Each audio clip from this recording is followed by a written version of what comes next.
नमस्कार प्यारे साथियों। आज हम बात करेंगे महर्षि दयानंद सरस्वती यूनिवर्सिटी में पीएचडी एडमिशन 2025 की जो प्रवेश प्रक्रिया चल रही है, यानी कि साक्षात्कार चल रहे हैं, उससे संबंधित आपके जो कमेंट आए थे मेरे पास उनके बारे में। बहुत अधिक कमेंट आ रहे थे कि सर साक्षात्कार में क्या पूछा जा रहा है, कौन-कौन से डॉक्यूमेंट्स लेकर जाने हैं और हमारे सब्जेक्टों की लिस्ट कब आएगी।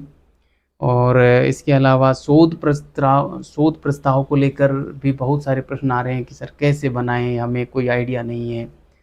तो इन तमाम प्रश्नों का जवाब देने के लिए मैं ये सेशन ले रहा हूँ।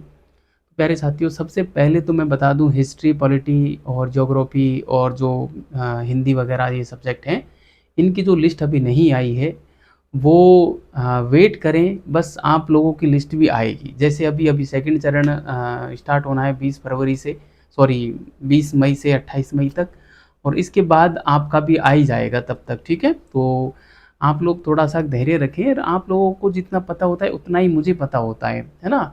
तो आप ये प्रश्न नहीं करें कि सर हमारी कब आएगी लिस्ट? अरे भाई आ जाएगी, अभी प्रक्रिया चल रही है, तो बस यूनिवर्सिटी डाल देगी आप लोगों का भी। वेबसाइट देखते रहिए और वेबसाइट भी आपको www.mdsuexam.org पर देखना है, अन्य वेबसाइट पे नहीं देखना है, ठीक है?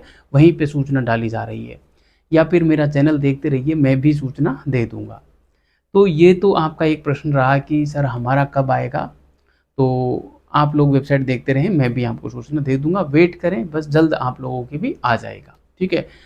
अब अन्य प्रश्न की सर क्या-क्या पूछा जा रहा है, तो इसके संबंध में मैंने आपको पहले भी बताया था, फिर बता रहा हूँ कि इसमें जो है अधिकांशतः जो प्रश्न किए जा रहे हैं, 2 जगह से प्रश्न किए जा रहे हैं, जो मैंने पिछले सेशन में बताए थे, इस सेशन में बता रहा हूँ।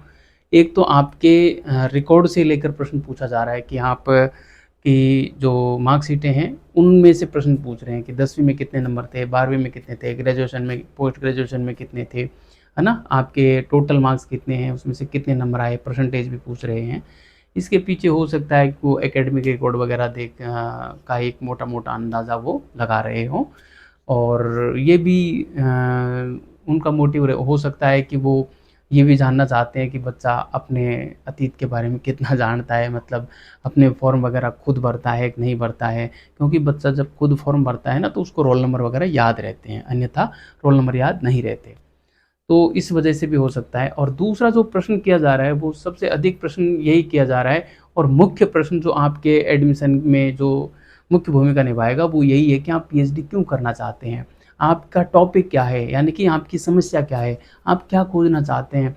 और आप कैसे खोजना चाहते हैं? आपकी हाइपोथेसिस क्या है? यानी कि आप टॉपिक के बारे में आप खुद क्या सोचते हैं? ठीक है? तो ये प्रश्न आप ज़रूर तैयार करके जाएँ। ध्यान रखना, मैंने एक पीडीएफ प्रोवाइड की थी आप लोगों को, वो मेरे एप्लीकेशन सफलता विजन्स पे है, आप भी उसको ले सकते हैं। वो पीडीएफ में जो मैंने रेड कलर में जो प्रश्न दिए थे, उन प्रश्नों का आप आंसर तैयार करके लेके जाइए। चूँकि वो आंसर मैं भी तैयार कर सकता था, लेकिन वो आंसर आपके सब्जेक्ट और टॉपिक के अनुसार ही तैयार होने हैं, इसलिए उनके आंसर मैंने तैयार नहीं किए। आपको आपके टॉपिक के अनुसार आंसर तैयार करने हैं। रामबाण साबित होगी वो पीडीएफ, और हो रही है। बहुत सारे लोगों ने कहा कि सर उनसे बाहर कुछ नहीं पूछा गया। जो मैंने प्रश्न बनाए थे लगभग वही प्रश्न साक्षात्कार में पूछे गए। तो आप, और ख़ासकर वो प्रश्न जो मैंने रेड कलर में सेट किए थे, वही प्रश्न आपसे पूछे गए वहाँ पे। क्योंकि 5 से 7 मिनट का साक्षात्कार चलता है, मैंने पहले भी बताया था, फिर बता रहा हूँ। 5 से 7 मिनट से ज़्यादा नहीं चलता, और उसमें वही प्रश्न पूछते हैं कि आप क्यों पीएचडी करना चाहते हैं, एमडीएसयू को ही क्यों चुना, आपका टॉपिक क्या है, इसको आप कैसे खोजोगे, आपके स्रोत क्या रहेंगे, आपकी हाइपोथेसिस क्या है, आपकी रिसर्च मेथोडोलॉजी क्या होगी, है ना? बस यही प्रश्न पूछ रहे हैं, इतने में 5 से 7 मिनट निकल जाते हैं। तो आप बढ़िया तरीके से उन प्रश्नों को तैयार करें, मेरी पीडीएफ आप ले लेना सफलता विजन्स एप्लीकेशन से, और आप जो है बढ़िया तरीके से उसको तैयार करना और चले जाना एग्ज़ाम देने। इसके अलावा शोध पत्र को लेकर भी आप लोगों का प्रश्न जो है मेरे पास आ रहा था कि सर शोध पत्र कैसे बनाएँ? तो ध्यान रखना, शोध पत्र के ऊपर मैंने वीडियो बनाया हुआ है, उस वीडियो को देख लेना। फिर भी समझ में नहीं आए तो मेरे को ये जो कॉन्टैक्ट नंबर देख रहे हो, इस पे आप मैसेज कर सकते हो, मैं वहाँ पे जवाब दे दूँगा। धन्यवाद।